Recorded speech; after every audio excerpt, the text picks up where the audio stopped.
फ्रांसीसी संघर्ष, अंग्रेज एवं फ्रांसीसी संघर्ष अपन को देखना है।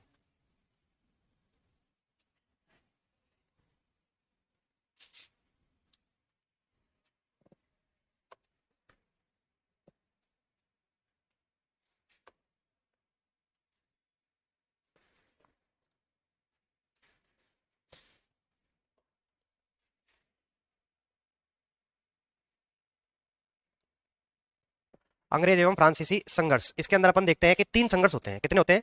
3। और जो ये इनके संघर्ष है वो जिस नाम से जाने जाते हैं उन्हें अपन कहते हैं कर्नाटक के युद्ध। क्या बोलते हैं? कर्नाटक के युद्ध। और ये कर्नाटक के जो युद्ध हुए हैं वो कितने हुए हैं? 3। कितने हुए हैं? 3। अपन बात कर लेते हैं तीनों के बारे में, 1, 2 और 3।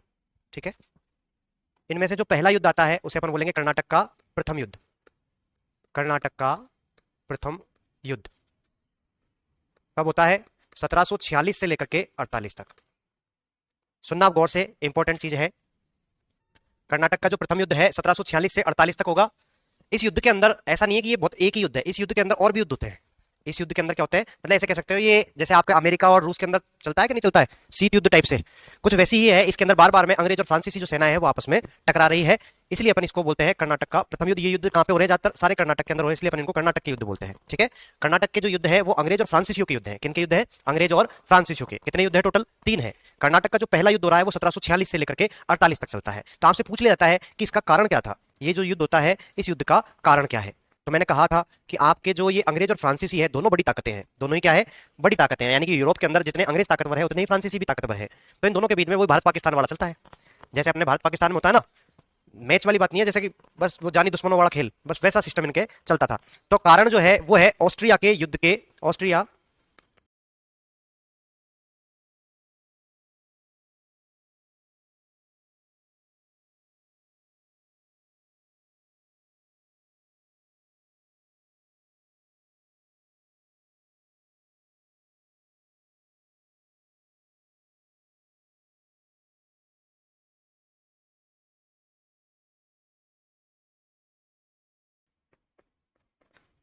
यानी होता क्या है कि जो ब्रिटेन और फ्रांस है दोनों के दोनों ही अलग अलग देशों के अंदर जा रहे हैं और अलग अलग देशों के अंदर अपना साम्राज्य स्थापित कर रहे हैं। जैसे भारत में भी अंग्रेज और फ्रांसीसी दोनों ही आगे थे, वैसे ये और देशों में भी जा रहे हैं। तो उन्हीं में से एक कंट्री आती है ऑस्ट्रिया। उस ऑस्ट्रिया के अंदर उत्तराधिकार को लेकर के समस्या उत्पन्न होती है।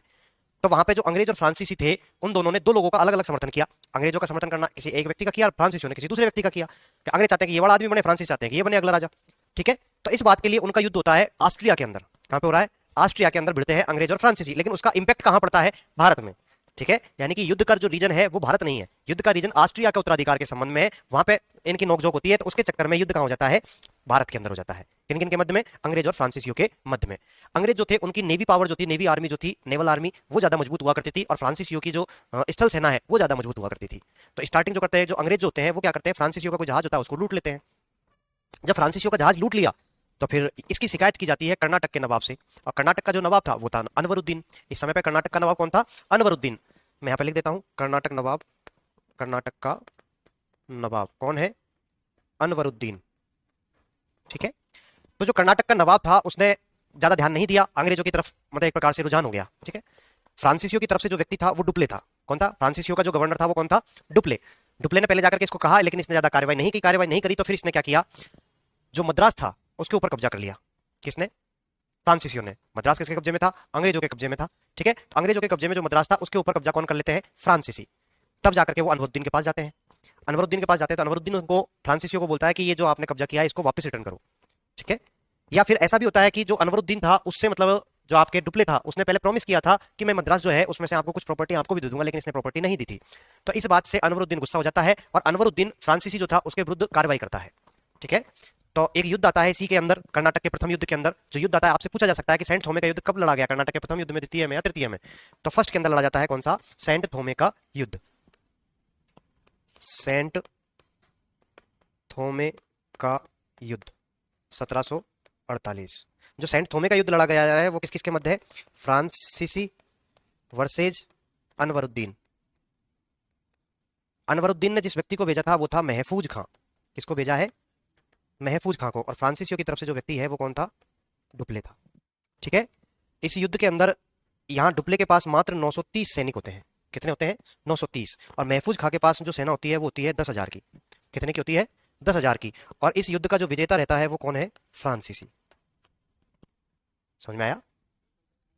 सेना यही तो यहाँ पूरे भारत के अंदर अंग्रेज और फ्रांसीसियों की जो अपन बातें कर रहे हैं, अंग्रेजों की जो जीत की है वो यहीं से देखने को मिलती है कि एक छोटी सी सेना है, 930 लोग हैं मात्र, और एक बहुत बड़ी सेना है, 10,000 की सेना है। उसके बावजूद भी यदि सेना अनुशासन के साथ में यदि लड़ाई लड़ती है, नई तकनीक के साथ में यदि लड़ाई लड़ती है, तो कम सैनिक भी एक बड़ी सेना को परास्त कर सकते हैं। इस बात का इनको एहसास होता है इस युद्ध से कि भैया अपन जो है कम सैनिक होते हुए भी अपन बड़ी संख्या में जो सैनिक है उनको अपन हरा सकते हैं। इस बात का इनके अंदर थोड़ा सा कॉन्फिडेंस आता है।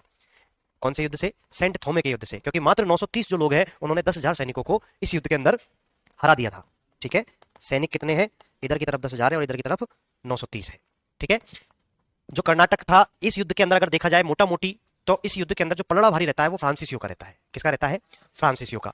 फ्रांसीसियों की तरफ से जो मद्रास के ऊपर कब्जा किया जाता है, तो उसमें हेल्प करने के लिए मॉरिशस से फ्रांस का एक गवर्नर था। जैसे यहाँ पे भारत में कोई गवर्नर है, वैसे मॉरिशस पे भी इनका कब्जा है, तो मॉरिशस के अंदर भी कब्जा कोई व्यक्ति तो रहेगा ना। तो वो था लाबुसने, तो उसको यहाँ पे बुलाया जाता है। लाबुर्दने नाम का एक व्यक्ति था, उस लाबुर्दने को यहाँ पे बुलाया जाता है डुप्ले की हेल्प के लिए। तो डुप्ले और लाबुर्दने ने मिलकर के मद्रास के ऊपर कब्जा कर लिया था। ठीक है, अंग्रेज जो थे, अंग्रेजों के लिए भी एक बोस्कावेन नामक जहाज आ रहा था सहायता पहुंचाने के लिए, लेकिन वो जो जहाज है बोस्कावेन, वो समुद्र के अंदर तूफान आने की वजह से वहीं पे डूब जाता है। इस वजह से वो हेल्प नहीं पहुंचा पाता है। इसीलिए इस युद्ध के अंदर जो पलड़ा भारी रहता है कर्नाटक के प्रथम युद्ध के अंदर, वो किसका रहता है? फ्रांसीसियों का रहता है। बाद में फ्रांसीसी जो है, ऑस्ट्रिया का जो उत्तराधिकार का मैटर था वो सॉर्ट आउट हो जाता है। कौन सा युद्ध का मैटर? ऑस्ट्रिया का जो युद्ध का मैटर है ना उत्तराधिकारी का, ये वाला जो है शांत हो गया। तो शांत होने की वजह से एक संधि होती है, उस संधि को बोलते हैं एक्स ला ए सापेल की संधि। एक्स ला ए सापेल की संधि। यानी कि जो ये पहला कर्नाटक का प्रथम युद्ध है वो जिस संधि की वजह से रुकता है वो कौन सी संधि है? एक्स ला ए सापेल की संधि। इस संधि में होता क्या है कि भैया अंग्रेज और फ्रांसीसियों के मध्य में संधि होती है, तो वो आपस में डिसाइड करते हैं कि भाई जो आपने हमसे लूटा वो आप हमको दे दो, हमने जो आपसे लूटा वो हम आपको दे देंगे। यानी कि जिन क्षेत्रों के ऊपर हमारा अधिकार हो गया है, आपके क्षेत्र, उनको हम आपको दे देंगे, आपके ऊपर जो हमारे हैं वो आप हमको लौटा दो। इस बात पे ये संधि होती है। ठीक है, तो भारत के अंदर से मद्रास के ऊपर कब्जा किसका कर लिया था? फ्रांसीसियों ने, तो वो लौटा दिया जाता है। वैसे ही अमेरिका जो है, अमेरिका में कोई जगह थी जिसके ऊपर कब्जा किसका हो गया था? अंग्रेजों का, तो उन्होंने वो फ्रांसीसी को लौटाया। ठीक है, तो ये संधि आती है एक्स ला ए सापेल की। तो क्वेश्चन इस तरीके से आ सकता है कि कर्नाटक का प्रथम युद्ध कौन सी संधि की वजह से रुकता है। ठीक है, इनके अंदर ज्यादा चीजें अपन को नहीं पढ़ना है, कैसे क्या हुआ है, अपन को सिर्फ काम काम की चीजें याद रखनी कि जो कर्नाटक का प्रथम युद्ध है वो कब हुआ था? 1746 से 48 के मध्य होता है। कारण क्या था? ऑस्ट्रिया के उत्तराधिकार के संबंध में था। कर्नाटक का नवाब कौन था? अनवरुद्दीन था। सेंट थोमे का युद्ध किस किसके मध्य लड़ा जाता है? तो अनवरुद्दीन और फ्रांसीसियों के मध्य लड़ा जाता है, और फ्रांसीसी इसके अंदर विजेता रहते हैं। इनकी सैनिक 930 ही होते हैं, इनके 10,000 होते हैं। अनवरुद्दीन की तरफ से महफूज खां जाता है युद्ध लड़ने के लिए। ये अगर याद रहता तो ठीक है, नहीं तो कोई बात नहीं। ठीक है, आप तो ये याद रख सकते हो सेंट थोमे का युद्ध। सेंट थोमे का जो युद्ध है वो किसके अंदर लड़ा गया था? कर्नाटक के प्रथम युद्ध के अंदर। ठीक है, इधर बैठ जाना बेटा आगे। अब सुनो मेरी बात, ये हो गया। ठीक है, अब इसके बाद अपन बात करते हैं कर्नाटक का द्वितीय युद्ध। कर्नाटक का द्वितीय युद्ध, कर्नाटक का जो द्वितीय युद्ध होगा वो होगा आपका, ये 48 में खत्म हो गया ना, इसी के जस्ट अगले साल से वापस स्टार्ट हो जाएगा, 49 से 54, 1749 से 54। जहां पे ये समाप्त होता है वहीं पे दोबारा स्टार्ट हो गया अगले साल से ही। दिक्कत क्या हुई, कारण क्या रहा? तो कारण की अपन बातें कर लेते हैं। कारण क्या है? कारण आता है आपका कर्नाटक व हैदराबाद हैदराबाद के उत्तराधिकार के संबंध में।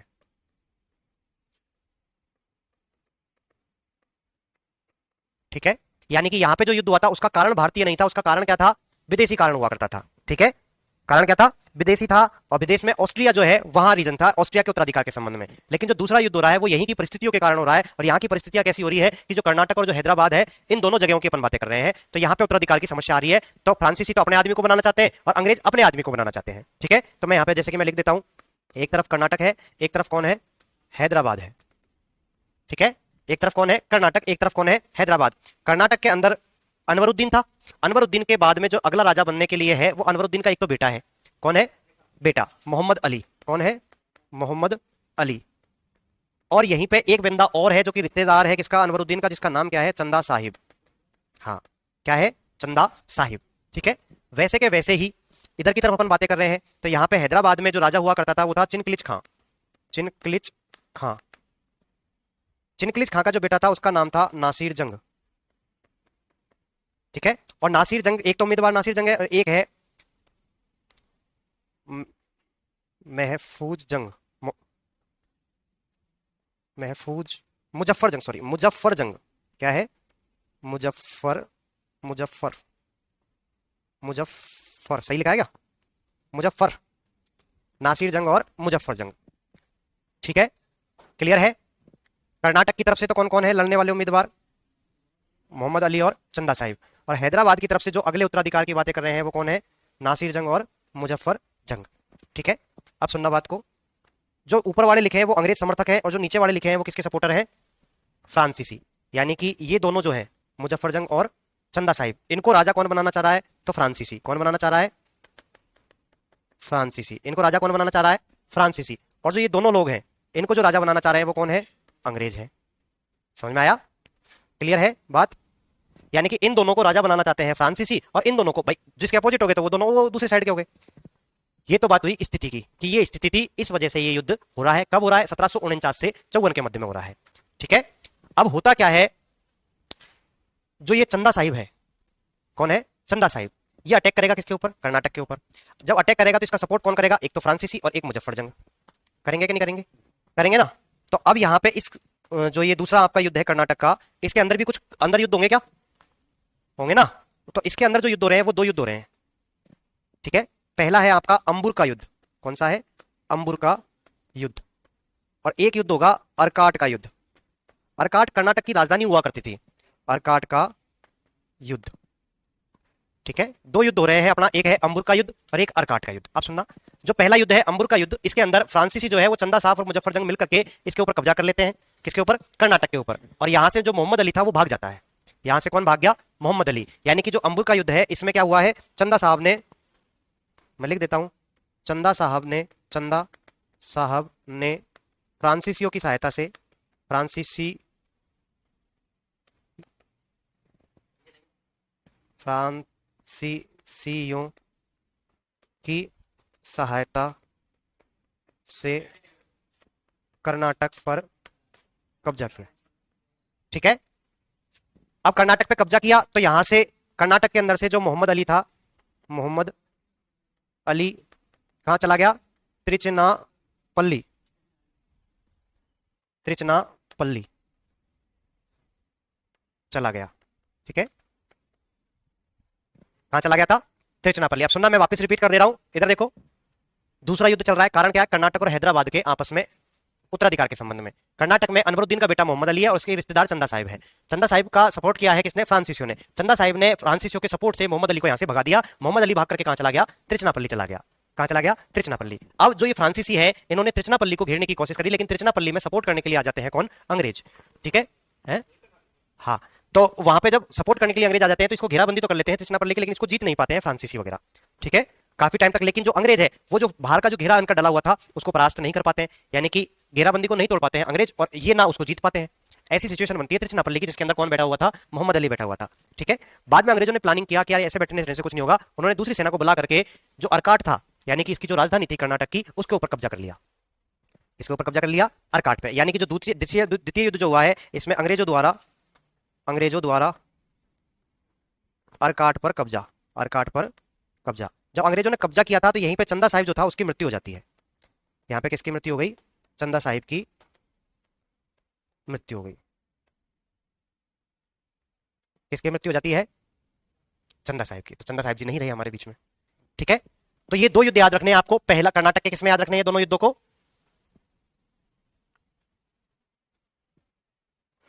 ठीक है। कर्नाटक के ये दोनों युद्ध है वो किसके अंदर थे, द्वितीय युद्ध के अंदर थे, ठीक है। अब अगर आपसे पूछा जाए कि ये किस संधि की वजह से शांत होगा मामला, तो पांडिचेरी की संधि आएगी। कौन सी संधि है, पांडिचेरी की संधि है। संधि अगर आपसे पूछ ले संधि, तो कौन सी है, पांडिचेरी की संधि है, पांडिचेरी की संधि। और इस संधि के अंदर ये दोनों प्रॉमिस करते हैं कि भैया हम जो भी उत्तराधिकारी का सिस्टम है उसके बीच में चपेड़े में नहीं पड़ेंगे, ठीक है। यानी कि हमको कोई मतलब नहीं है कोई भी बने, ये बातें होती है पांडिचेरी की संधि के तहत। तो अंग्रेज और फ्रांसीसियों का ये वाली टक्कर भी समाप्त हो गई। इसके बाद आता है आपका तीसरा युद्ध, कर्नाटक का थर्ड बार है, छोटा सा ही है, है, दिखवा देंगे, क्यों टेंशन ले रहे हो यार, इसमें हो जाएगा ना, तीनों एक साथ लिखा हुआ, बढ़िया लगेगा, है ना। जूम करके लिख लेना आप लोग, क्यों टेंशन लेते हो। हाँ, कर्नाटक का, ये ज्यादा नहीं है, इसमें ज्यादा नहीं है। कर्नाटक का तृतीय युद्ध कब होता है? 1756 से लेकर के 63 तक। कब होगा? 56 से लेकर के 63 तक। कारण क्या है इसमें? यूरोप का सप्तवर्षीय युद्ध, यूरोप में चल रहा सप्तवर्षीय युद्ध। इधर सुनना, जो कर्नाटक का थर्ड युद्ध है, वो युद्ध होने का रीजन क्या है? तो वो है यूरोप के अंदर चलने वाला सप्तवर्षीय युद्ध। ये देखो 7 साल का युद्ध चल रहा है क्या, 56 से 63।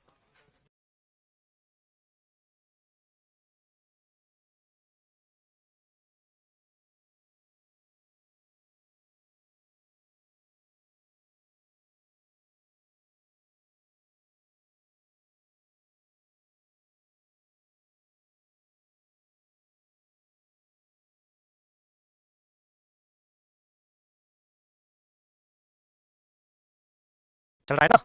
तो 56 से 63 का जो युद्ध चल रहा है, वो तीसरा युद्ध है। कारण ये यूरोप के अंदर चलने वाला सप्तवर्षीय युद्ध, मतलब वहां पे यूरोप के अंदर फिर से ये लोग भिड़े आपस में, अंग्रेज और फ्रांसीसी। ठीक है भाई, दो बड़ी ताकतें हैं, एक दूसरे जगह पे जाकर के कब्जा करना चाह रही है, तो आपस में लड़ाई तो होगी ही होगी।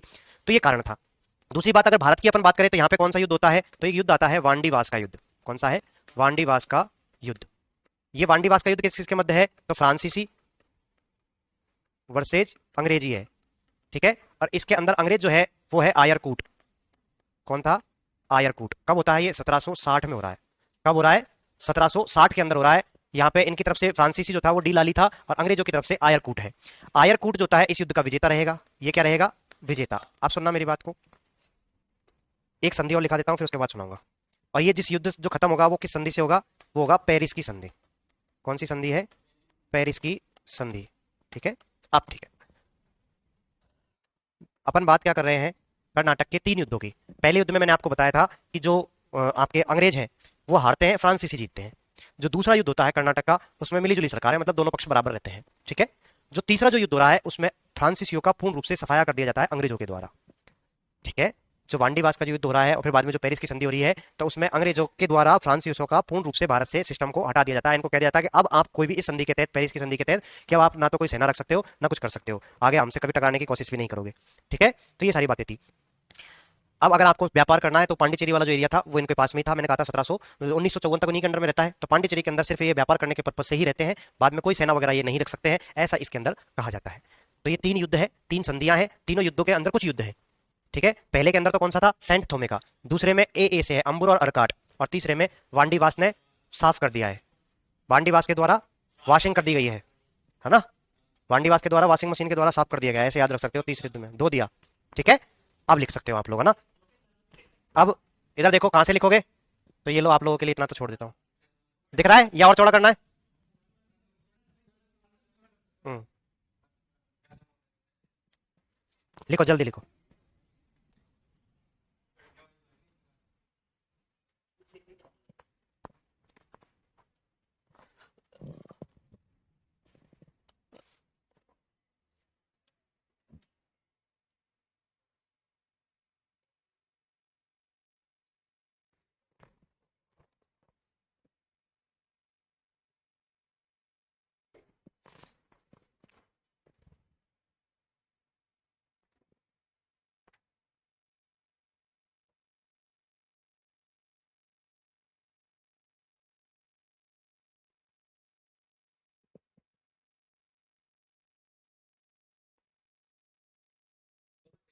हम्म, ये तो समझ में आ गया क्या? ठीक है।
इधर करूँ?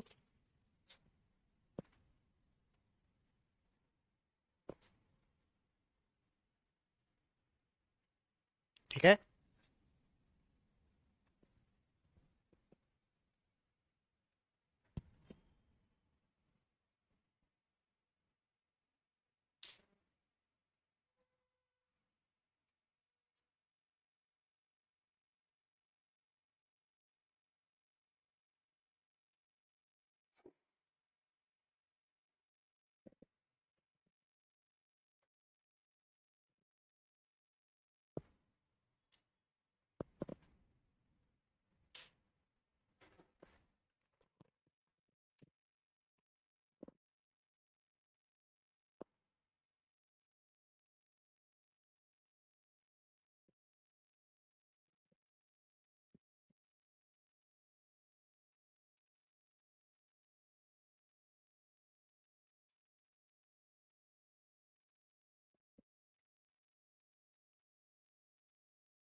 जल्दी लिखो भाई।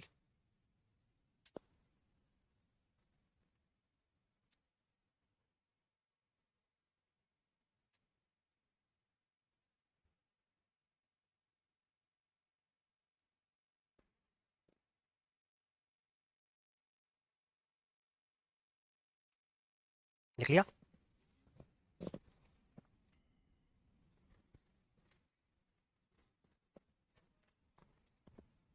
बच रहा है क्या अभी? अंग्रेज आयरकूट गवर्नर था, अंग्रेजों की तरफ से जो युद्ध करने गया वो आयरकूट था। डी लाली था। डी लाली, लाली नाम का था एक।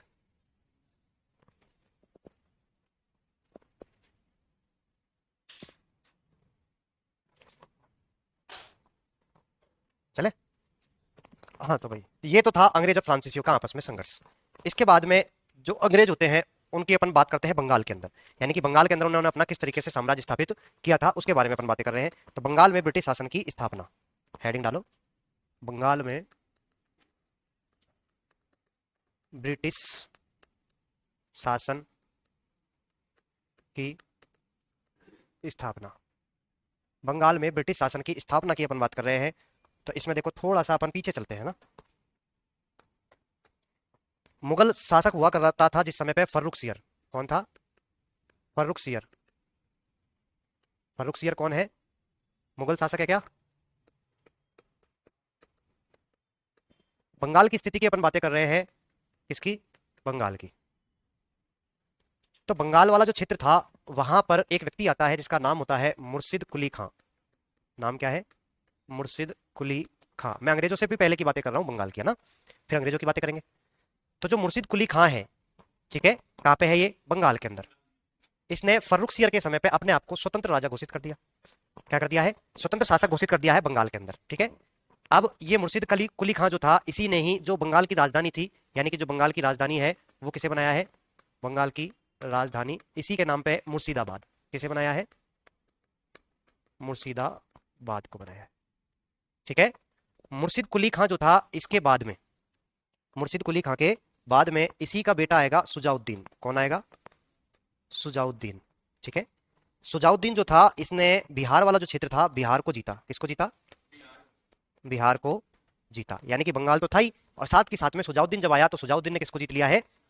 बिहार को जीत लिया है। बिहार को जीतने के बाद में इसने बिहार का जो नायब सूबेदार बनाया, नायब सूबेदार, वो बनाया इसने सूबेदार अली वर्दी खां। किसे बनाया?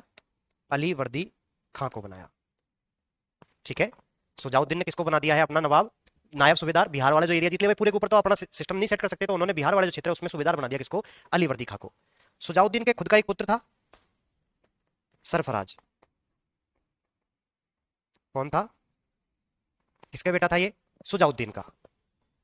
सुजाउद्दीन की मृत्यु के बाद में अली वर्दी खां जो होता है वो बंगाल के ऊपर कब्जा कर लेता है। कुछ समय के लिए सरफराज भी राजा बनता है, लेकिन सरफराज जो है वो और अलीवर्दी खां, इन दोनों के मध्य में एक युद्ध होता है, उस युद्ध का नाम है गिरिया का युद्ध। गिरिया का युद्ध 1740 में किस किस के मध्य हो रहा है? सरफराज और अलीवर्दी खां के मध्य में हो रहा है। ठीक है, इस युद्ध के अंदर विजेता जो रहेगा वो कौन है? अलीवर्दी खां। यानी कि अब बंगाल के अंदर जो अगला राजा बन गया है वो कौन बन गया है? अलीवर्दी खां बन गया है। यानी कि पहला तो कौन था? मुर्शिद कुली खां था। मुर्शिद कुली खां के बाद दूसरे नंबर पे कौन बन गया था? सुजाउद्दीन। कुछ समय के लिए कौन बना? सरफराज। और अब जो बन गया है वो कौन बन गया है? अलीवर्दी खां। समझ में आ रहा है क्या? अगला कौन बन गया है? अलीवर्दी खां। ठीक है, अलीवर्दी खां के कोई संतान नहीं थी, मतलब पुत्र नहीं था, बेटियां तो थी। इसके कितनी बेटियां थी? 3 बेटियां थी। इसके क्या थी? 3 बेटियां थी, जिनमें से एक बेटी का नाम आप लोगों ने सुना होगा, घसीटी बेगम। घसीटी बेगम। ठीक है, और जो सबसे छोटी बेटी थी तीसरे नंबर वाली, उसका नाम आता है अमीना खां। ठीक है, जो सबसे छोटी बेटी थी उसके एक बेटा हुआ, उसके क्या हुआ? बेटा। यानी कि अलीवर्दी खां का क्या हो गया? वो नाती। इसका जो पुत्र है उस पुत्र का नाम है सिराजुद्दौला। नाम सुना सुना लग रहा है, सिराजुद्दौला। मैं क्या कह रहा हूं कि भैया शुरुआत होती है मुर्शिद कुली खां से। मुर्शिद कुली खां के बाद में इसी का बेटा सुजाउद्दीन। सुजाउद्दीन के बाद में कुछ समय तक सरफराज बनता है, लेकिन सरफराज के बाद में गिरिया के युद्ध में इसको परास्त करके इसी का जो इसने बिहार के अंदर जिसको सूबेदार बनाया था अलीवर्दी खां, वो राजा बन जाता है। अलीवर्दी खां जो होता है उसके 3 बेटियां होती है, बेटा नहीं होता। उसकी जो सबसे छोटी बेटी थी अमीना, उसका बेटा होता है सिराजुद्दौला, उसको अगला राजा बनाया जाता है। ठीक है, कोई दिक्कत नहीं है। जब सिराजुद्दौला को राजा बनाया जाता है तो घसीटी बेगम ने इनका विरोध भी किया था। इसने क्या किया है? घसीटी बेगम ने विरोध किया है। ठीक है, विरोध करने वाले जो है घसीटी बेगम तो ही है, एक शौकत जंग और था, उसने भी विरोध किया। किसने विरोध किया? इन दोनों ने विरोध किया है। क्या किया है? विरोध। शौकत जंग और घसीटी बेगम ने किसका विरोध किया है? सिराजुद्दौला का राजा क्यों बना भाई। ठीक है, कर लेने तो, विरोध करने से कुछ थोड़ी होता है, नहीं होता ना, तो विरोध करने से कोई फर्क नहीं पड़ा, अगला तो बन गया। अगला जब बन गया सिराजुद्दौला, तो सिराजुद्दौला बनने के बाद में, इसको अगले पेज में लिख देते हैं ना, ये काफी है, इस पेज के लिए बहुत है। ठीक है, दिख रहा है? ठीक है, अब जब सिराजुद्दौला बन जाता है तो सिराजुद्दौला के बाद अपन बात करते हैं सिराजुद्दौला, और यहां पे है ईस्ट इंडिया कंपनी। ठीक है, एक तरफ सिराजुद्दौला है, एक तरफ कौन है? ईस्ट इंडिया कंपनी है। ईस्ट इंडिया कंपनी के अंदर आप लोगों को पता है विलियम फोर्ट है क्या? बंगाल के अंदर है क्या? विलियम फोर्ट की घेराबंदी कराई जाती है। क्या कराई जाती है? घेराबंदी कराई जा रही है, किसके द्वारा? कैप्टन डेक के द्वारा। Captain deck. कैप्टन डेक ने जो घेराबंदी कराई है उसका रीजन पता है क्या है? ये घटना है कब की? 1756 की। कब की घटना है? 1756 की ये घटना है। अब क्या 1756 में सप्तवर्षीय युद्ध स्टार्ट हो गया था क्या अंग्रेज और फ्रांसीसियों के मध्य में? हो गया था। तो अंग्रेजों को अपने जो क्षेत्र है उनको फ्रांसीसियों से बचाने के लिए घेराबंदी करना जरूरी है क्या? जरूरी है। तो उन्होंने घेराबंदी इस वजह से करी थी क्योंकि उनका सप्तवर्षीय युद्ध स्टार्ट हो गया था किसके साथ में? फ्रांसीसियों के साथ में। ठीक है, अब जब फ्रांसीसियों के साथ में युद्ध हो रहा है तो इन्होंने विलियम फोर्ट की घेराबंदी करी। घेराबंदी करी तो किसके राज में करी जा रही है घेराबंदी? सिराजुद्दौला के राज में। किसके राज में? कैप्टन डेक तो करवा रहा है, लेकिन किसका राज है बंगाल के अंदर? सिराजुद्दौला। तो क्या सिराजुद्दौला को आपत्ति होगी कि नहीं होगी? होगी ना। तो सिराजुद्दौला ने मना किया कि भैया ये आप लोग नहीं कर सकते हो, ये माना नहीं। ठीक है, इसने मानने से इनकार कर दिया। जब इसने मानने से इनकार कर दिया तो सिराजुद्दौला गया साहब। सिराजुद्दौला गया तो सबसे पहले अपन बात करते हैं कासिम बाजार। कासिम बाजार के अंदर भी इनका एक फैक्ट्री हुआ करती थी, कोठी हुआ करती थी, ईस्ट इंडिया कंपनी वालों की, है ना, ब्रिटिशर्स की। तो कासिम बाजार पर अधिकार कर लिया। कासिम बाजार पर अधिकार किसके द्वारा? सिराजुद्दौला के द्वारा। कब की घटना है? 4 जून 1756 की घटना है। कब की घटना है? 4 जून 1756 की घटना है। ठीक है, कासिम बाजार को जीतने के बाद में विलियम फोर्ट के ऊपर कब्जा। विलियम फोर्ट पर कब्जा कौन कर रहा है? सिराजुद्दौला। कौन कर रहा है? सिराजुद्दौला। कब किया है? 20 जून 1756। कब किया है? 20 जून 1756। इसी दिन एक घटना और घटित होती है जिसे अपन कहते हैं काल कोठरी की घटना। क्या कहते हैं? काल कोठरी की घटना। एक कमरा होता है 18 बाई 14 बाई 10 का। कितने का है? इस कमरे के अंदर, ये काल कोठरी को अपन ब्लैक होल की घटना भी कहते हैं, लेकिन ब्लैक होल का मतलब छेद नहीं है, होल का मतलब ये कमरा है। इसमें 3 चीज है, लंबाई, चौड़ाई, ऊंचाई। ठीक है, 10 फीट का ही हाइट होती है। इधर देखो, इधर देखो। तो काल कोठरी, इसी को अपन ब्लैक होल की घटना भी कहते हैं। क्या बोलते हैं? Black hole. होल यहाँ पे कौन सा होल है? कमरा वाला, ठीक है, कमरा वाला हॉल है। HOLE नहीं है, HALL है, ठीक है, HOLE नहीं है, हॉल नहीं है, हाल है, हाल। हाँ, जो बैठक है। तो काल कोठरी की घटना है, इसके अंदर क्या करता है, विलियम फोर्ट पे जब कब्जा कर लिया जाता है, आवाज नहीं, आवाज करते हो तो गड़बड़ हो जाती है ना। विलियम फोर्ट पे कब्जा करने के बाद में यहाँ पे एक घटना घटित होती है जिसे अपन बोलते हैं काल कोठरी की घटना। इस घटना में एक कमरा होता है, इस कमरे के अंदर, इतने से कमरे के अंदर 146 अंग्रेजों को पटक दिया जाता है। कमरे में क्या कर दिया, बंद, कितने, 146। अब 146 को इतना छोटा सा कमरा 18x14x10 का, उसके अंदर धुंध पटक दिया और बाहर से लगा दिया गेट।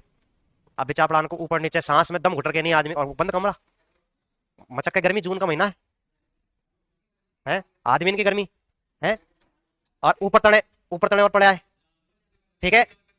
तब इसमें से 146 में से 123 लोगों की मृत्यु हो जाती है। कितने लोगों की मृत्यु हो गई?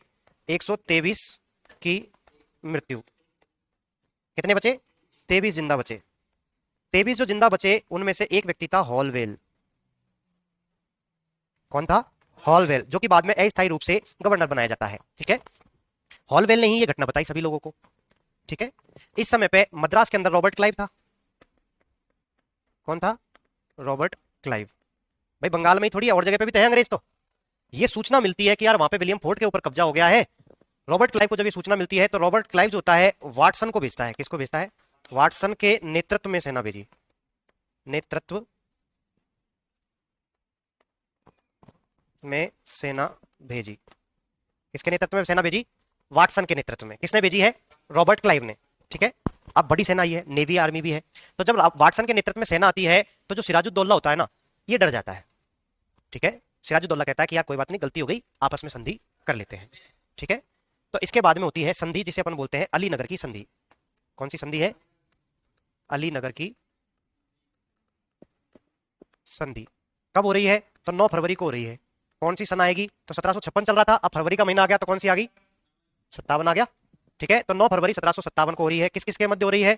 तो इधर की तरफ से तो है सिराजुद्दौला, सिराजुद्दौला, और इधर की तरफ से है अंग्रेज, और अंग्रेजों की तरफ से है रॉबर्ट क्लाइव और वाटसन, रॉबर्ट क्लाइव और वाटसन, ठीक है, वाटसन।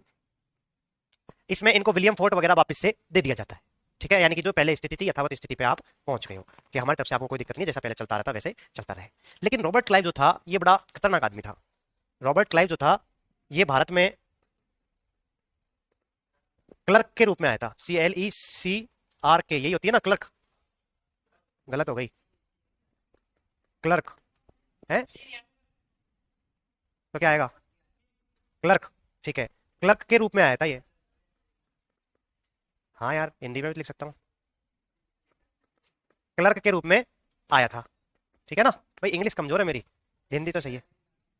हाँ, भारत में क्लर्क के रूप में आया था, लेकिन अब देखो युद्धों के अंदर पार्टिसिपेट कर रहा है, एज ए गवर्नर बनेगा। और एक आगे मैं इसके बारे में और बताऊंगा कि इसका कितना बड़ा कद हो जाएगा कि इसको वापस बुलाया जाएगा ब्रिटेन से कि यार यहाँ की स्थिति समझ में नहीं आ रही है, क्या हो गया है ये एकदम से अचानक से, आप आकर के संभालो। इतने बड़ी पोस्ट पे पहुंच जाता है ये व्यक्ति, ठीक है। तो एज ए क्लर्क आया था, रॉबर्ट क्लाइव की बात है ये, ठीक है। तो अलीनगर की संधि के बाद में रॉबर्ट क्लाइव दिमाग लगाता है कि यार ये सिराजुद्दौला जो है ना, थोड़ा सा ज्यादा बकवास करता है, इसको ठिकाने लगा देते हैं, निपटा देते हैं। दिमाग लगाया तो इसने इसके जो आदमी थे उनको पकड़ा, ठीक है। तो एक युद्ध होता है प्लासी का युद्ध, बड़ा इंपॉर्टेंट। कब हो रहा है? 23 जून 1757 को। किस किस के मध्य हो रहा है? तो इधर की तरफ तो कौन है? सिराजुद्दौला। सिराजुद्दौला की तरफ से जो जो व्यक्ति है उनमें नाम आता है मीर जाफर, मीर मदान, अमीर चंद, सेठ अमीर चंद, राय दुर्लभ, ठीक है। ये कुछ लोग थे जो कि किसकी तरफ से थे? सिराजुद्दौला की तरफ। बरसेज अंग्रेज, और अंग्रेजों की तरफ से कौन है? रॉबर्ट क्लाइव, ठीक है। रॉबर्ट क्लाइव जो था उसने मीर जाफर से इनसे पहले ही सेटिंग कर रखी थी। रॉबर्ट क्लाइव ने क्या कर रखी थी? मीर जाफर जो थे उनसे पहले से ही सेटिंग कर रही थी। इस वजह से इस युद्ध के अंदर मीर जाफर किससे मिल जाता है? अंग्रेजों से मिल गया। किससे मिल गया? अंग्रेजों से मिल जाता है। जो ये सिराजुद्दौला है उसको मीर जाफर बोलता है कि यार तू वापस चला जा, मैं ही लड़ लूंगा, कोई दिक्कत वाली बात नहीं है। ये तो चला जाता है। जब ये वापस जा रहा होता है तो मीर जाफर का बेटा होता है मरीन, उसके द्वारा इसकी हत्या कर दी जाती है सिराजुद्दौला की, हाँ धोखे से।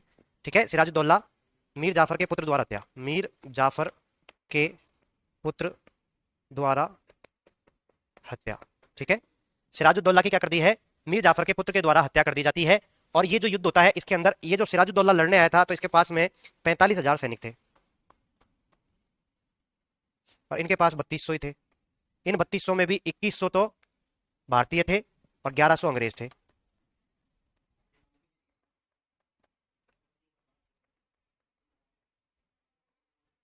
ठीक है, अब सुनना मेरी बात, इधर 45,000 है, इधर 3200 है। हालांकि ये युद्ध बहुत बड़ा युद्ध नहीं होता है, एक छोटी सी झड़प होती है जिसमें स्टार्टिंग में तो सिराजुद्दौला की तरफ से लड़ाई की जाती है, उसकी टुकड़ी फर्स्ट वाली हार जाती है, उसके बाद में सिराजुद्दौला को मीर जाफर भेज देता है और पीछे से इसको मरवा भी देता है।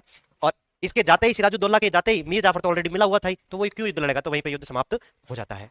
ठीक है, इस युद्ध के बाद में मीर जाफर को क्या बना दिया जाता है, मीर जाफर को बंगाल का नवाब, क्या बना दिया है, बंगाल का नवाब बना दिया है। किसको बना दिया गया है, मीर जाफर को। और इस युद्ध का विजेता कौन है, तो अंग्रेज है। विजेता कौन है, अंग्रेज है।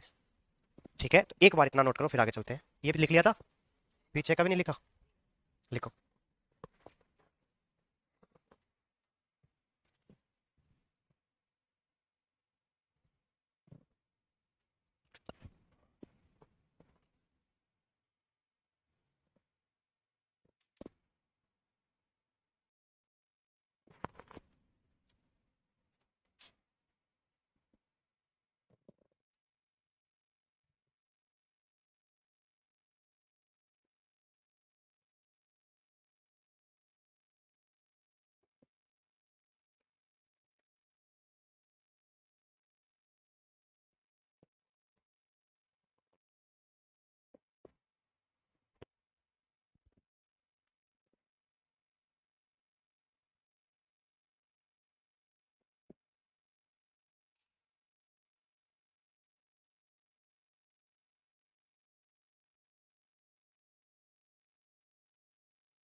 हम्म, 1740, हाँ गिरिया का युद्ध, हाँ उसका हस्बैंड।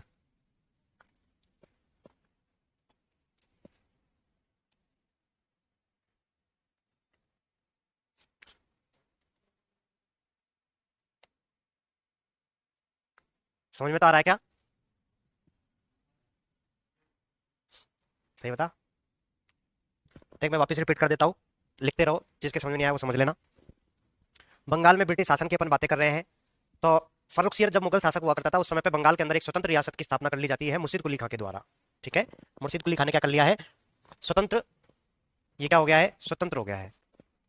ठीक है, अब बंगाल की राजधानी जो थी उसको इसने अपने नाम पे किसको बना दिया है, मुर्शिदाबाद को। पहले ढाका हुआ करती थी, बाद में ढाका से कहां ले गया, ये मुर्शिदाबाद ले गया।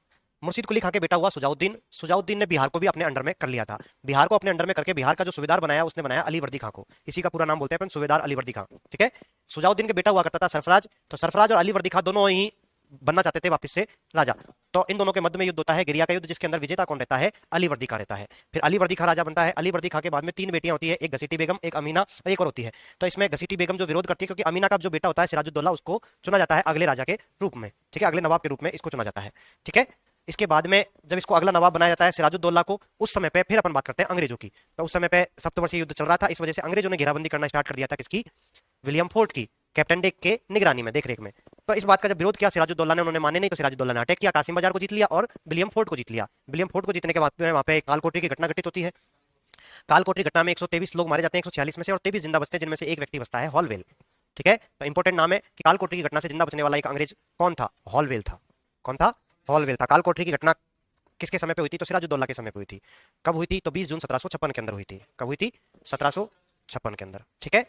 उसके बाद में प्लासी के युद्ध से पहले अलीनगर की संधि, क्योंकि क्लाइव के पास में सूचना पहुंची कि भैया ऐसे ऐसे गड़बड़ हो गई है, तो उसने किसको भेजा, वाटसन को। वाटसन ऑस्ट्रेलिया का ओपनर है, ओपनिंग पारी करता है, तो ओपनिंग करने के लिए किसको भेजा है, वाटसन को। अब वाटसन गया तो वाटसन के डर के मारे पाकिस्तानियों ने संधि कर ली।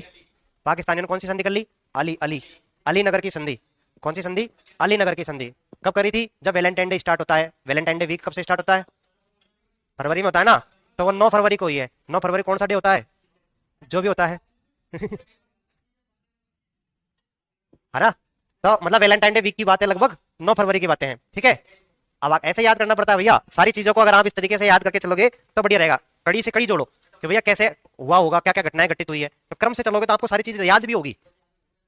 याद हुआ ना भाई, क्रम से चलोगे तो सारी चीजें याद होगी कि 1756 में सप्तवर्षीय युद्ध स्टार्ट हुआ था। उसी समय पे विलियम डेक जो था, कैप्टन डेक जो था, उसने क्या किया था, घेराबंदी करी थी विलियम पोर्ट की, ठीक है। फिर 1756 में जून के महीने की बात है, क्या हुआ था, काल कोठरी की घटना हुई थी, 20 जून को हुई थी। 20 जून से पहले कासिम बाजार के ऊपर 4 जून को कब्जा कर लिया था, ठीक है। तो डेटे भी इस तरीके से याद हो सकती है, कोई बड़ी बात नहीं है अगर आप लोग दिमाग से तरीके से मन लगा करके पढ़ोगे कहानियों के रूप में, तो ठीक है।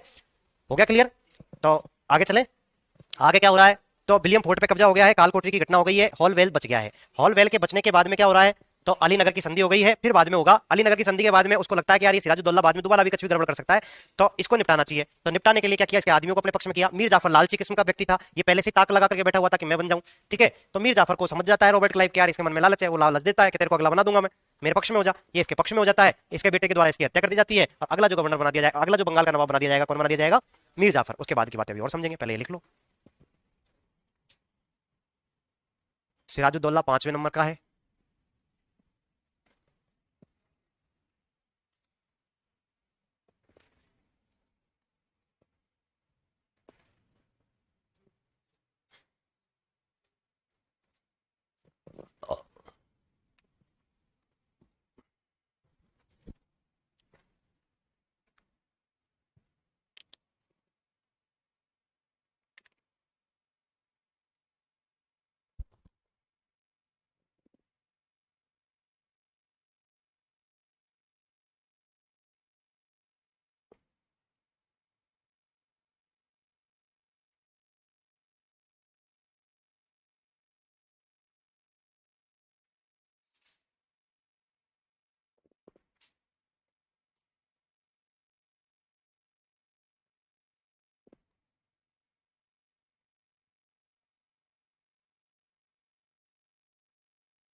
लिख लिया।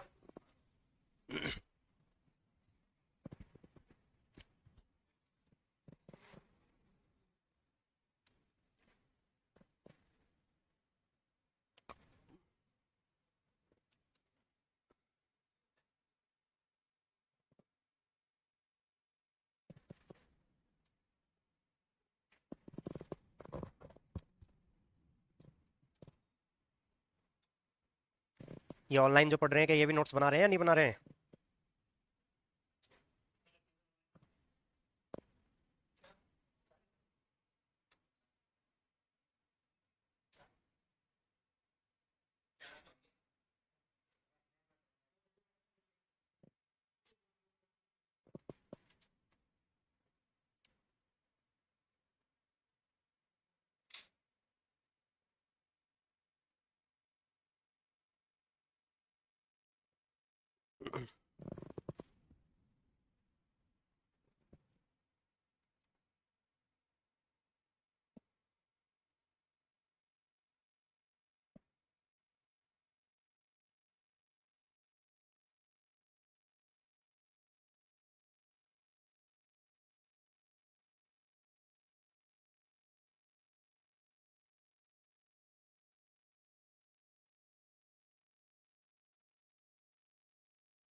मीर मदान, अमीर चंद, सेठ अमीर चंद और राय दुर्लभ, राय दुर्लभ।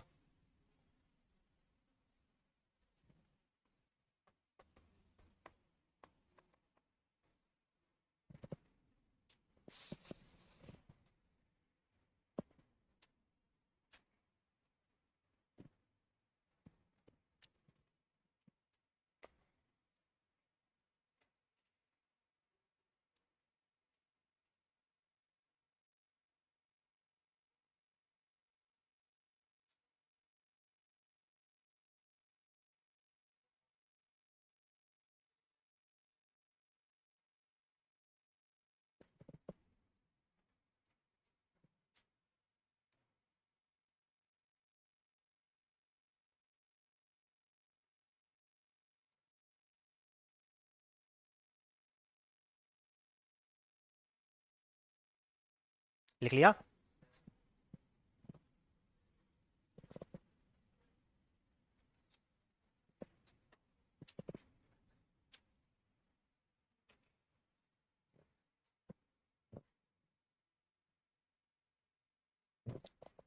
ठीक है, चले।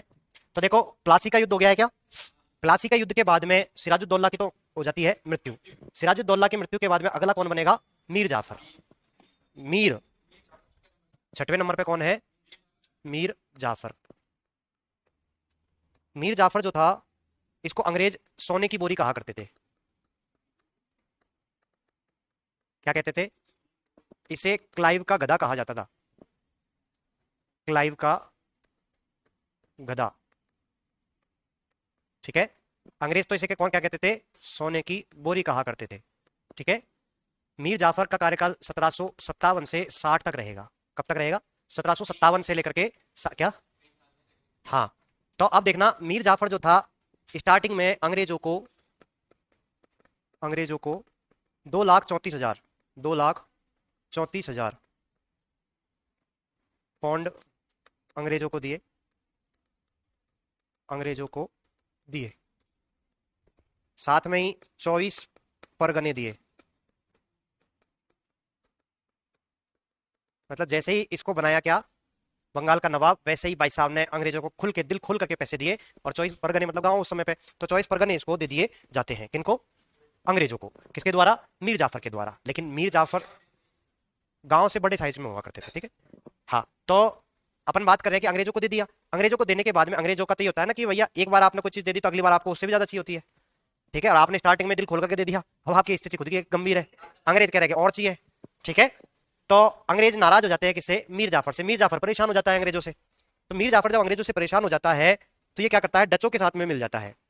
वेदरा का युद्ध, मैंने पहले जब डच पढ़ाया था उस समय पे भी लिखाया था क्या? वेदरा का युद्ध मैं बताऊंगा आप लोगों को। तो इसमें वेदरा का जो युद्ध हो रहा है, वो एक तरफ तो कौन है? Mir Jafar plus Dutch versus अंग्रेज। विजेता कौन है? अंग्रेज। विजेता कौन रहेंगे? अंग्रेज, ठीक है। अंग्रेज विजेता रहेंगे, तो इसको जिंदा छोड़ेंगे, मतलब इसको बना रहने देंगे क्या?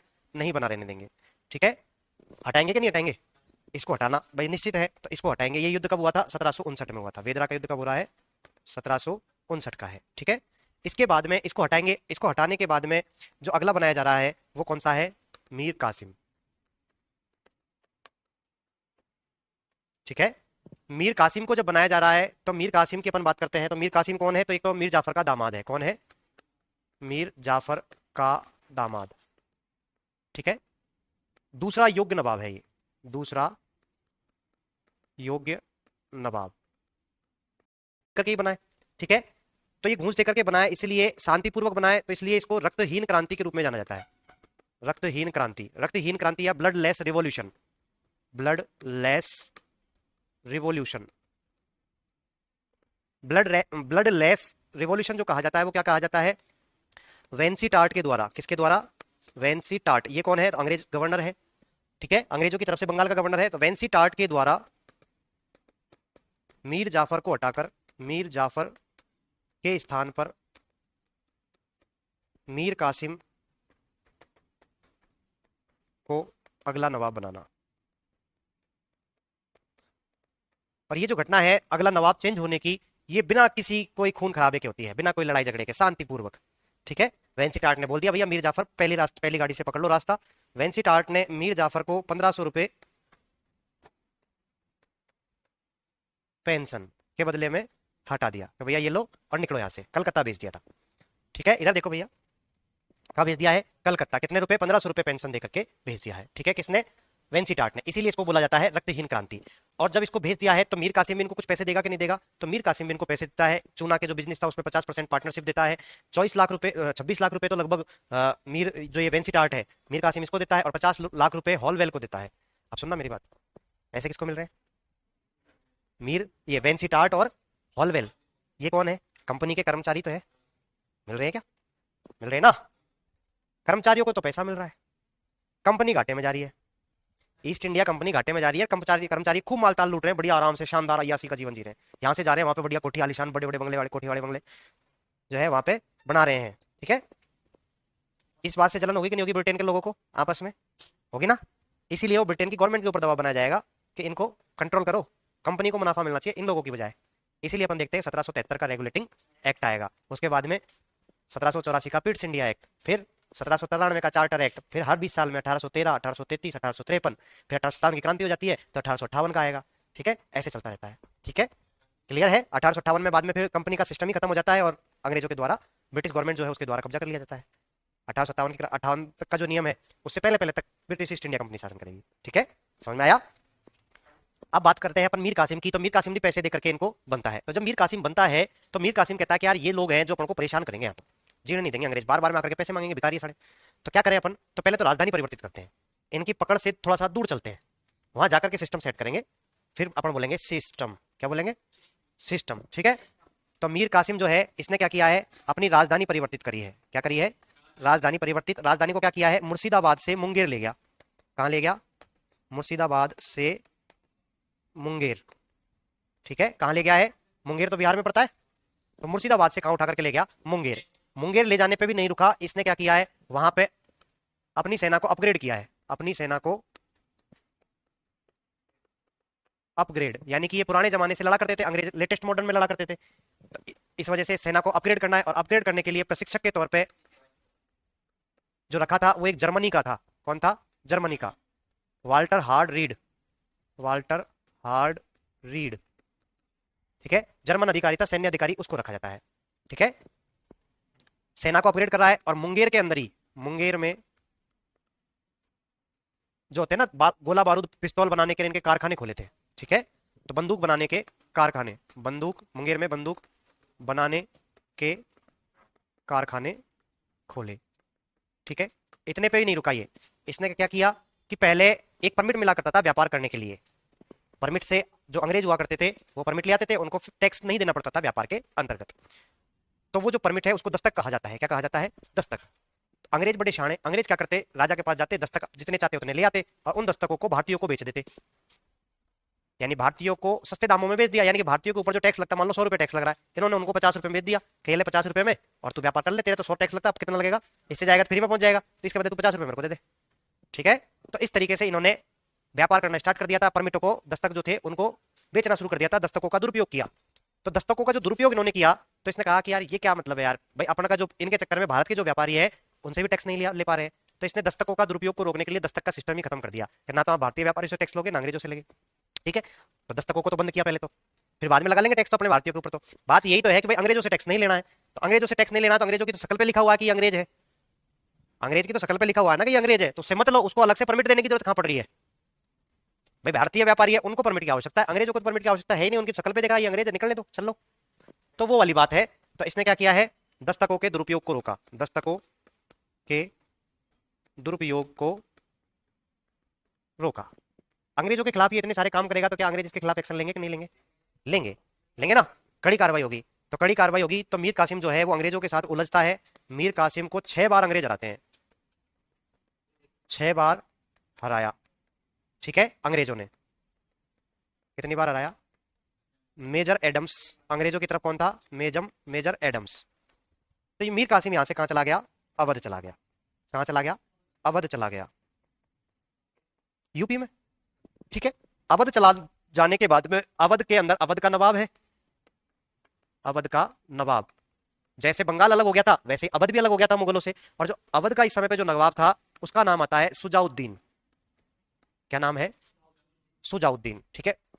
सॉरी, सुजाउद्दौला, सुजाउद्दौला है ना, सुजाउद्दौला, ठीक है। क्या नाम है? सुजाउद्दौला। प्लासी के युद्ध में सिराजुद्दौला था। प्लासी के युद्ध में कौन था? सिराजुद्दौला। ये सूजा हुआ दौला है, ठीक है। ये कौन सा है? सूजा हुआ दौला। वो कौन सा था? सिराजुद्दौला था, ठीक है ना।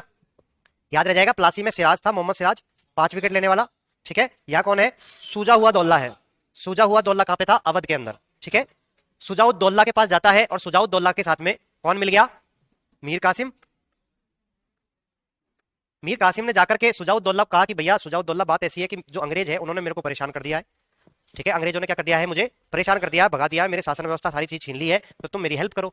सुजाउद्दौला का मेरा दिमाग फिर थोड़ी गया तेरी हेल्प करूं, मेरे क्या काट डट का जो तेरी हेल्प करूं। तो सुजाउद्दौला को फिर मीर कासिम बोलता है देख कोई बात नहीं, आज मेरे गरज अटक रही है जैसी कर रही हो, लेकिन यही जो अंग्रेज है ना, आज तो मेरे को फ्री किया है, कल उसके बाद अगला नंबर तेरा ही है। तो तेरा नंबर आने से पहले यदि अपन दोनों मिलकर के इनके साथ में अगर लड़ाई लड़ेंगे तो हो सकता है फिर भी अपन इनको भगा पाए, ठीक है। ठीक है, ये बात थी। ये बातों को बैठा बैठा एक बंदा और सुना रहा है यहीं पे, ठीक है। यहां पे एक बंदा और इन बातों को सुन रहा है जिसका नाम है शाह आलम सेकंड। कौन है? शाह आलम सेकंड। और शाह आलम सेकंड कौन है? तो मुगल शासक है भैया। ये कौन है?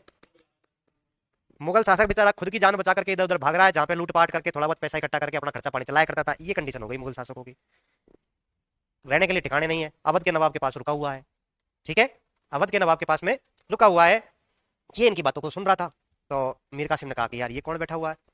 कि तू नहीं जानता क्या? नहीं यार भाई साहब पहली बार देखा है। कि यार ये मुगल शासक है अपने शाह आलम जी सेकंड। अच्छा अच्छा अच्छा, जय हो जय हो, राम राम राम राम है। राम राम करने के बाद में क्या क्या मैटर है यार, मेरे को तो बताओ। मैटर बताया यार, ऐसे ऐसे अंग्रेज हमको परेशान कर रहे हैं, तो तू भी अगर हमारे पक्ष में लड़ ले तो तेरे को असली का मुगल शासक बना दे हम। अभी तो नकली का चल रहा है, इधर उधर भाग रहा है तेरे खुद की जान बचा करके, है।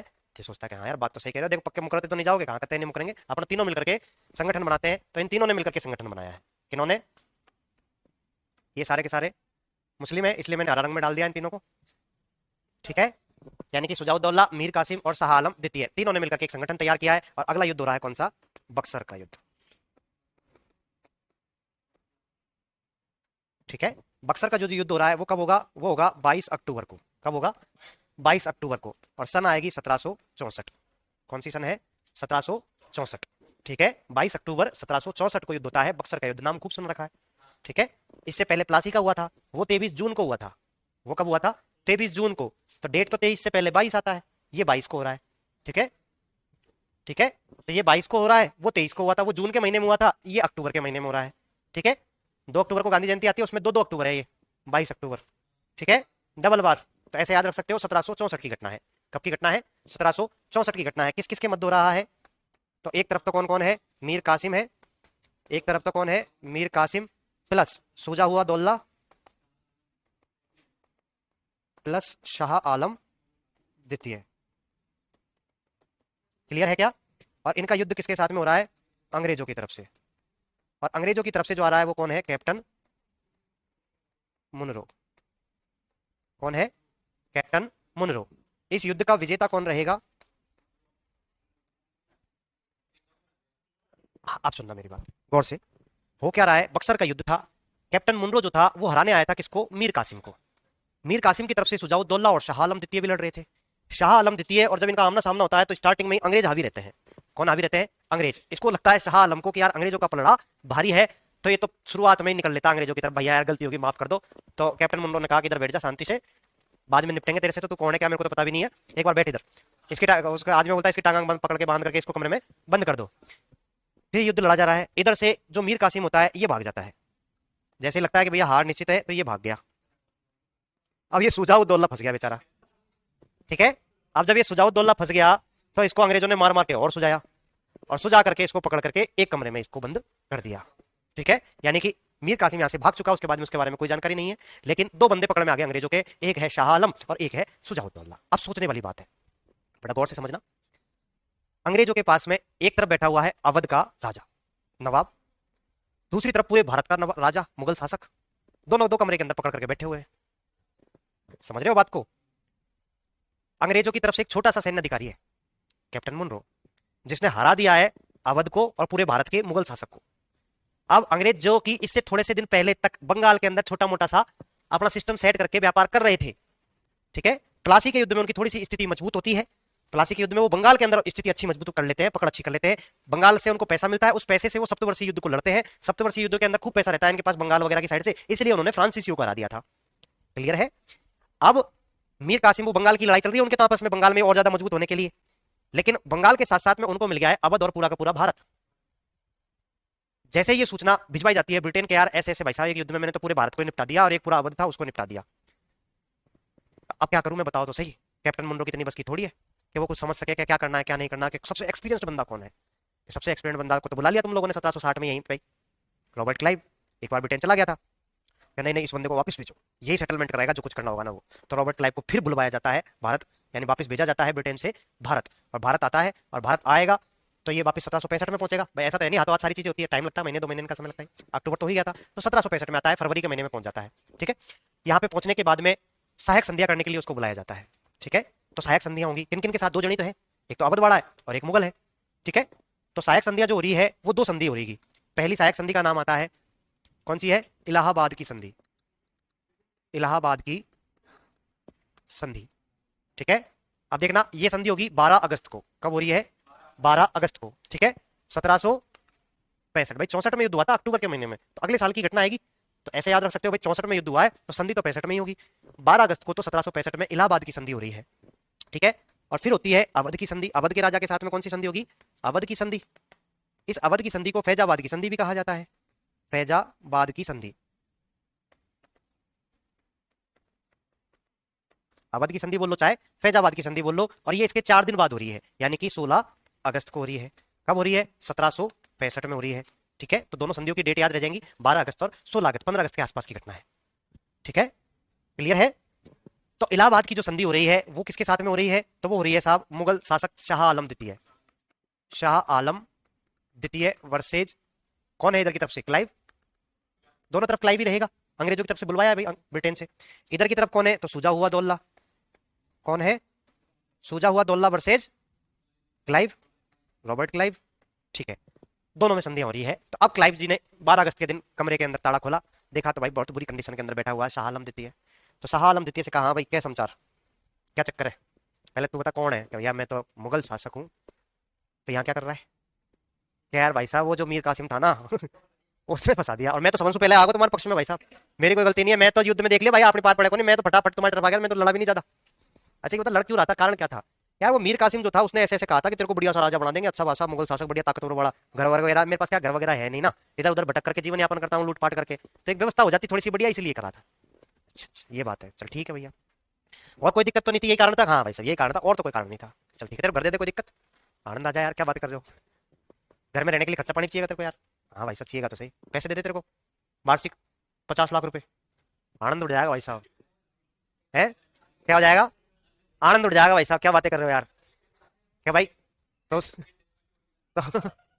अब सुनो मेरी बात, अब एक सोचने वाली बात है, इधर देखो सोचने वाली, इधर देखो सोचने वाली बात यह है कि भाई साहब एक बंदा हार गया, और हारने के बाद अंग्रेज आकर के उसको ऑफर पे ऑफर दिए जा रहे हैं कि ले ये भी ले, ये भी ले, मस्त रहे, और बता कोई कलेश तो नहीं है जीवन में?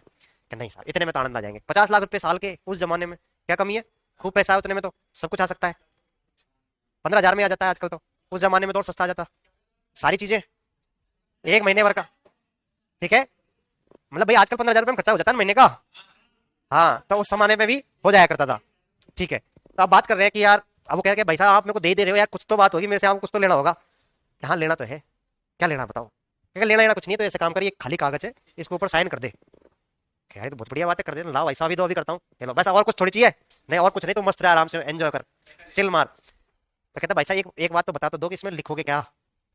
कि ज्यादा कुछ नहीं लिखेंगे, ऐसे लिखेंगे कि आपने बंगाल, बिहार और उड़ीसा, ये तीनों के तीनों जो है वहां के जो कर वसूलने के जो अधिकार है वो हमको दे दिए हैं। तो कहता है क्या मजाक कर रहे हो यार, मेरे पास खुद का घर तो है नहीं, बंगाल बिहार उड़ीसा मेरे पास थोड़ी है जो मैं वहां के अधिकार तुमको दे रहा हूँ है। तो कहता है कि देख वो हमारी हेडक है, तू मस्त रहे, तू तो ये देने के लिए तैयार है ना, उसके बाप का क्या जा रहा है, मेरा है ही नहीं तो ले ले, मेरे पास कौन सा उनका कब्जा है जो मैं दूंगा, मस्त रहे, ले ले ले ले ले ले, कोई दिक्कत बात नहीं है, और तो कोई बात नहीं है ना, संधि में यही है, हाँ बस यही है, ठीक है। तो भैया पर एक बात और बताओ मेरे को, वो कहता है सालम कि यार ये जो इलाहाबाद और कड़ा आप देने की बातें करते हैं उनको कि भाई तेरे को रहने के लिए इलाहाबाद और कड़ा दे देंगे हम, इलाहाबाद का किला जो था, तो यार ये इलाहाबाद जो है ये आपके पास तो है नहीं, तो आप बातें बड़ी गजब कर रहे हो, मतलब जो चीज मेरे पास नहीं है वो तो मेरे से ले रहे हो, जो चीज आपके पास नहीं है वो चीज आप मुझे दे रहे हो, ऐसे कैसे चलेगा। तो कहता तू ठंड तो रख, सब कुछ मिलेगा, टेंशन फ्री रहे। ठीक है यार, विश्वास है यार, आप कह रहे हो तो यार इतने बड़े आदमी हो, है ब्रिटेन से आए हो खासतौर पर मेरे से मिलने के लिए, ठीक है साहब। तो इस संधि की शर्तें क्या है, शर्तें, पहली शर्त इलाहाबाद व कड़ा, इलाहाबाद व कड़ा, कड़ा जिला है, ठीक है, मुगल शासक को दिया, मुगल शासक को दिया। दूसरी बात 50 लाख वार्षिक पेंशन, यह भी मुगल शासक को दिया। ना सुनो तो सही।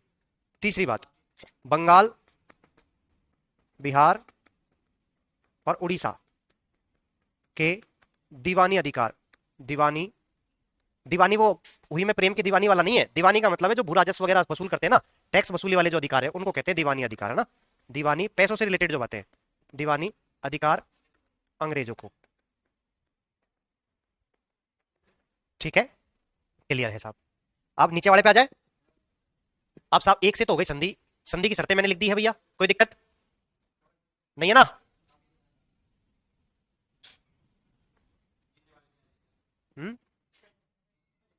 नीचे वाले पे आ जाए।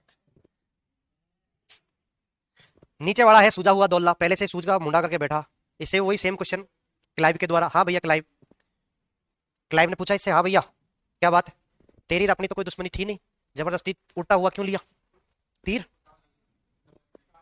तो इसने कहा कि यार भाई साहब वही मीर कासिम, वो फंसा गया, क्या बात बोली उसने तेरे से, ऐसे कह रहा था भाई साहब कान की तो मेरा नंबर है, अगला तेरा नंबर है, तो इसलिए वो नंबर आने से पहले अटैक कर ले, तो क्या तेरा नंबर तो बाद में आता जाना नहीं आता, तब तो आई गया ना।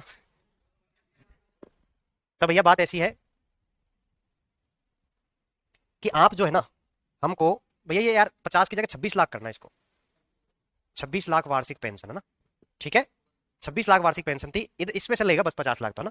इसकी शर्तें देखो, शर्तें क्या है, पहली युद्ध हर जाना दे भैया, क्या देना है, युद्ध हर जाना, कितना, 50 लाख रुपए देना, कितना ऊपर वाले को 26 लाख, इससे युद्ध हर जाना के तेरे चक्कर में हमको ज्यादा फोर्स लगानी पड़ी, हमारे ज्यादा दिक्कतें आई, तूने हमारा बहुत नुकसान कराया, इसलिए अब तेरे को 50 लाख रुपए हमको देने पड़ेंगे, क्या। हाँ नीचे क्वालिटी की चीजें होती है, इधर इधर देखो, तो 50 लाख रुपए मिले हैं क्या अंग्रेजों को युद्ध हर जाने के तौर पे, 50 लाख रुपए अवध का नवाब है, हल्के में ले रहा है क्या, ठीक है, आपकी बात सही है, इतने पैसे कहां से आएंगे, बात सही है भाई, इतने पैसे एकदम से अचानक से कहां से आएंगे, तो ठीक है तेरे लिए व्यवस्था कर देते हैं, 25 लाख तो कैश दे दे, 25 लाख की ईएमआई बना ले, कितने कितने की, 5-5 लाख की किस्तों में दे देना, नहीं है पैसे तो, ठीक है, अब कोई दिक्कत नहीं है। हाँ तो 25 लाख तो कैश ले लिए, और 25 लाख की 5 किस्तें बना दी 5-5 लाख रुपए की, ठीक है, एक ही बार, वन टाइम इन्वेस्टमेंट है ये, बार बार नहीं लेंगे इससे ना, एक ही बार, शर्त शर्त तो यही है, हाँ एक वन शॉट ओनली 50 लाख रुपए, ठीक है। आप सुनना मेरी बात, एक तो ये हो गया युद्ध हर जाना, दूसरी बात अपन करते हैं कि और क्या हुआ, तो युद्ध हर जाने के अलावा इन्होंने कहा कि भैया तेरे पास से जो इलाहाबाद और कड़ा है ना, वो मैंने प्रॉमिस कर दिया है किसको देने के लिए, इलाहाबाद व कड़ा अंग्रेजों को, इसको अंग्रेजों की जगह ऐसे लिखो, अवध से छीने, अवध से छीने, ठीक है, ठीक है साहब। यानी कि इससे कहा गया कि देख बात ऐसी है, चल तेरे से गलती हो गई कोई बात नहीं, अब गलती होगी तो सजाए मौत मिलती है वैसे तो, लेकिन फिर भी मैं तेरे को तेरा जो राज्य है मैं वापस लौटा दूं तो तेरे को कोई दिक्कत है, क्या बातें कर रहे हो, एक बार जो हार गया सब कुछ उसको अगर वापस सब कुछ मिल जाएगा तो कोई दिक्कत नहीं है, बहुत अच्छी बात है। बदले में, तो बदले में 50 लाख तो युद्ध हर जाने में देना पड़ेगा, उसमें भी 25 लाख कैश, 25 लाख की किस्तें, और जो तेरा इलाहाबाद और कड़ा है वो हम तेरे से ले लेंगे, बाकी का जितना एरिया बचा है वो बचा कुचा तेरा एरिया तेरे को दे देंगे। अब अवध के को दिक्कत क्या है कि यार मामा नहीं मामा बीच कानो मामा चोखो, अभी तो सब कुछ भी जारी हो, अब कम से कम थोड़ा बहुत इतना तो मिल रहा है, इलाहाबाद और कड़ा ही जा रहा है अपने यहाँ से, ठीक है। तो इसने कहा कि ठीक है संधि की शर्तें मंजूर। अंग्रेजों ने कहा इससे कि देख आज से अपन दोनों पक्के भाई ले, क्या है पक्के भाई ले, अवध के अंदर हम व्यापार करेंगे, क्या करेंगे? व्यापार। भाई व्यापार तो भाई इनको तो और मजे आ गए ना कि अवध वाला एरिया भी इनको व्यापार करने के लिए मिल गया। पहले बंगाली था, अवध तक तो ये पहुंचे ही नहीं थे बेचारे, अब अवध में भी व्यापार करने की छूट मिल गई है। दूसरी बात कि अब तेरे ऊपर यदि कोई अटैक करेगा ना, हम बैठे, हमको बोलना, कोई भी दिक्कत आएगी तेरे को आज के बाद भविष्य में, आधी रात को फोन मिला देना, कभी भी तुरंत हाजिर हो जाएंगे। ठीक है? कहता है बहुत दिक्कत, लेकिन बात याद रखना, आधी रात को आ जाएंगे, एक्स्ट्रा चार्ज लगेगा। ठीक है?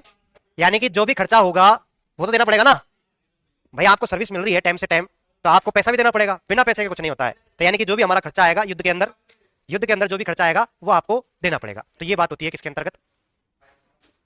इलाहाबाद की संधि के अंतर्गत। ठीक है? तो इसके बाद में जो इलाहाबाद है वो, और सॉरी अवध, इसके बाद जो अवध है, अवध और अंग्रेजों के मध्य में बहुत अच्छे संबंध बन जाते हैं।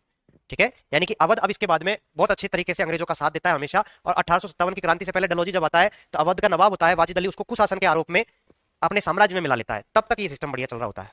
ठीक है? लेकिन बाद में अवध के नवाब वाजिद अली को कुशासन के आरोप लगा करके, जब कहते हैं डलहौजी की व्यपगत का सिद्धांत, डॉक्ट्राइन ऑफ लेप्स, उसमें इन क्षेत्रों को सतारा, नागपुर, बघाट, इन सबको तो किस्म के रूप में, झांसी वगैरह इनको तो किस्म में लिया था उसने उत्तराधिकारी वगैरह के संबंध में, और अवध को कुशासन के आरोप में कि यहाँ का जो राजा है वो ढंग से शासन नहीं चल रहा है, हम अपने अंडर में लेकर के हम अच्छे से शासन चलाएंगे।